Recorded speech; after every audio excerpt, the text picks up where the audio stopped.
Brought to you by TechnoSpark 20 series smartphones. मामला हूबहू मामला सीबीआई में चल रहा है, 2016 से चल रहा है। क्या मामला है कि वक्फ बोर्ड के अंदर कुछ नियुक्तियां हुई हैं। वो नियुक्तियां एक प्रोसेस के तहत हुई हैं। हो सकता है उस प्रोसेस में कोई इरेगुलरिटी हो, मगर ये बात एसीबी के जज साहब ने बेल देते हुए एसीबी से पूछी कि क्या इन नियुक्तियों के अंदर किसी से रिश्वत ली गई है, पैसा लिया गया है, क्या ये आरोप है। एसीबी ने कहा ऐसा आरोप नहीं है, यानी कि किसी से पैसा लेके नौकरी नहीं दी गई है। जब पैसे का लेन देन ही नहीं हुआ है तो इसके अंदर ईडी का आना जो है बहुत बड़ा प्रश्न चिन्ह खड़ा करता है, क्योंकि ईडी तब आती है जब पैसे की मनी लॉन्ड्रिंग हो, कि गलत तरीके से पैसा लिया गया हो और उसका इस्तेमाल किया गया हो। जब पैसा लिया ही नहीं गया तो इसके अंदर मनी लॉन्ड्रिंग कैसे आ गई, और जब मनी लॉन्ड्रिंग ही नहीं है तो इसके अंदर पीएमएलए के तहत ईडी कैसे आ गई। ईडी को सिर्फ इसलिए लाया गया है ताकि बिना गवाहों, बिना सबूतों के लिए कई महीनों तक आप किसी को भी जेल में डाल दें और उसकी जमानत ना हो पाए। जैसे संजय जी आपके सामने जीता जागता उदाहरण है, लेना नहीं देना नहीं।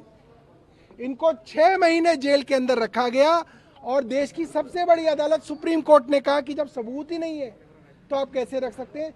बिल्कुल उसी पैटर्न पे अमानतुल्लाह खान साहब को भी अरेस्ट कर सकते हैं ये लोग, और अरेस्ट सिर्फ इसलिए करेंगे ताकि कई महीनों तक जेल में रखें, आम आदमी का पार्टी का प्रचार अमानतुल्लाह भाई ना कर सके और आम आदमी पार्टी को तोड़ा जा सके, इसकी सरकार को गिराया जा सके। देखिए, ऐसी खबर आ रही है कि आम आदमी पार्टी के विधायक अमानतुल्लाह खान जी को गिरफ्तार किया गया है। ये बिल्कुल फर्जी मामला है। ईडी के पास कोई सबूत नहीं है, ईडी के पास कोई कागजात नहीं है, ईडी के पास कोई प्रोसीड्स ऑफ क्राइम नहीं है। ये सिर्फ और सिर्फ आम आदमी पार्टी के खिलाफ एक राजनीतिक साजिश है, जिस राजनीतिक साजिश के तहत सत्येंद्र जैन जी को गिरफ्तार किया गया, मनीष सिसोदिया जी को गिरफ्तार किया गया, संजय सिंह जी को गिरफ्तार किया गया, अरविंद केजरीवाल जी को गिरफ्तार किया गया और अब अमानतुल्लाह खान जी को भी गिरफ्तार किया गया है।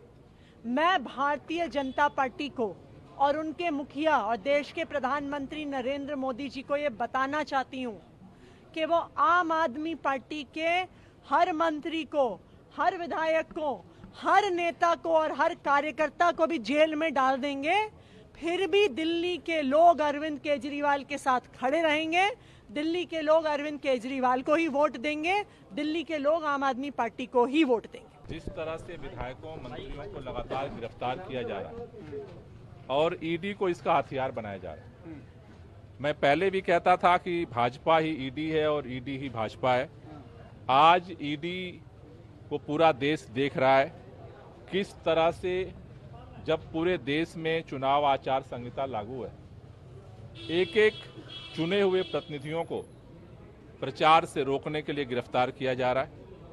और ये इस बात को दर्शाता है कि भारतीय जनता पार्टी के जुबां पर तो 400 पार का नारा है, लेकिन ये साफ दिख रहा है कि 400 पार नहीं, भारतीय जनता पार्टी जिस तरह की तानाशाही कर रही है, पूरे देश में हार रही है, और उस हार की बौखलाहट में पार्टियों को तोड़ना, नेताओं को गिरफ्तार करना, इस देश के अंदर तानाशाही थोपने की जो प्रक्रिया है, ये पूरा देश इस लोकसभा चुनाव में अपने वोट की ताकत से इसका जवाब देगा। ये पूरा मामला है क्या जिसको लेकर पूछताछ के लिए बुलाया गया है, और सुप्रीम कोर्ट ने भी कहा था पूछताछ में शामिल होगी, लेकिन इसमें कुछ वाकई ऐसा है क्या कि मनी लॉन्ड्रिंग? देखिए, ये सारा फैक्ट है कि आज तक जितनी भी रिपोर्ट सामने आई हैं, किसी रिपोर्ट में मनी लॉन्ड्रिंग की बात नहीं की गई, और आज अचानक ईडी ने मनी लॉन्ड्रिंग का आरोप लगाते हुए अरेस्ट कर लिया।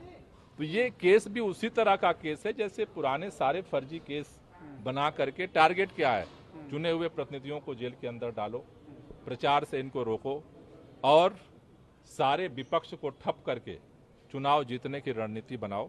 लेकिन देश की जनता देख रही है और इसका जवाब देगी।